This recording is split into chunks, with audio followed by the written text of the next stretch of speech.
When I was 8 years old, my parents went on a holiday to Zimbabwe and ended up staying there. It was back in the day where Zimbabwe had just got out of its liberation struggle for independence, and so many people had left.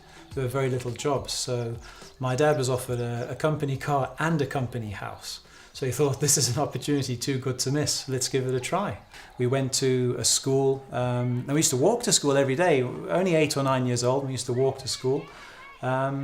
And on the way back, we used to just wander around, and on one particular day we got invited to have lunch with the local road workers. There was 20 or 30 road workers, and they were surrounded by loads and loads of street signs and all of their tools. And they'd invited us to join them for a bite to eat, and we'd eat with them every now and again on the way back from school, but not realizing that that was the only meal of the day that they were having.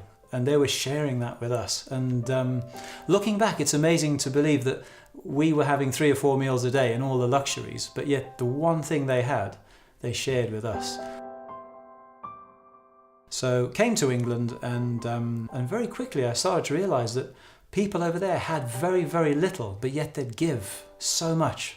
And that really stuck with me, and it got stronger and stronger. Finished university, got my first job at Hewlett-Packard, and all along I wanted to somehow give something back. And that's when I stumbled across the shoebox project. There were some leaflets where you could send a shoebox to a child that was in Africa, and at least they'd get a gift. Although I'd let the Lord into my life, I didn't have that moment, because some people spoke about a moment where everything just falls into place. And I had that. I was just stood at my desk. I wasn't even sitting down. And bang, it just hit me that Jesus is alive. He walked on this earth and died for us 2,000 years ago.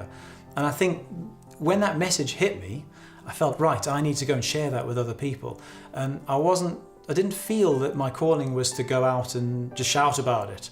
I felt that showing His love to children was the way to do it. And I thought the easiest way to do that is through a gift. So I left Hewlett-Packard, and then started working after several different things for myself. And I noticed that working for myself, I was able to help, I had the time to help other people. The great thing with what I do is I supply laboratory equipment, and more often than not, especially with recycling, every piece of equipment that I took away, I'd start to keep a rough log of what that was worth, because that would be resold. So the first area to help was the Samaritan's Purse, because they did shoeboxes going to Africa and other places. And then also the local food bank.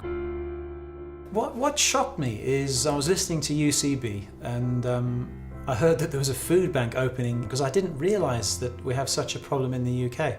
Started looking into it, and it turns out that 1 in 4 or 1 in 5 mothers miss a meal so they can feed their kids.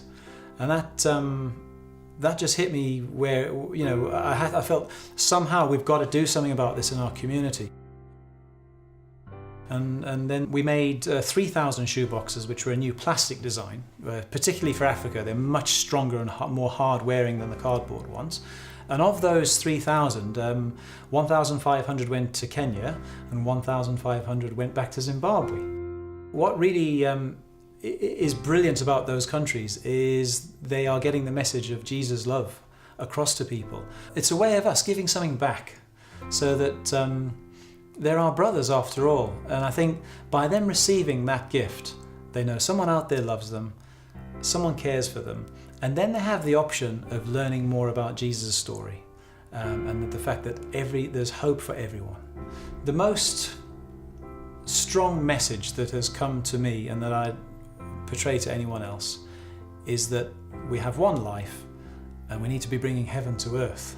A lot of people are waiting to get to heaven, you know, to go to some amazing place, but actually Jesus wanted us to have heaven on earth. He wanted us to love our neighbours, love our brothers, and share. And I think, you know, for every 10% we did for someone, they did their 10%, the world would be a different place.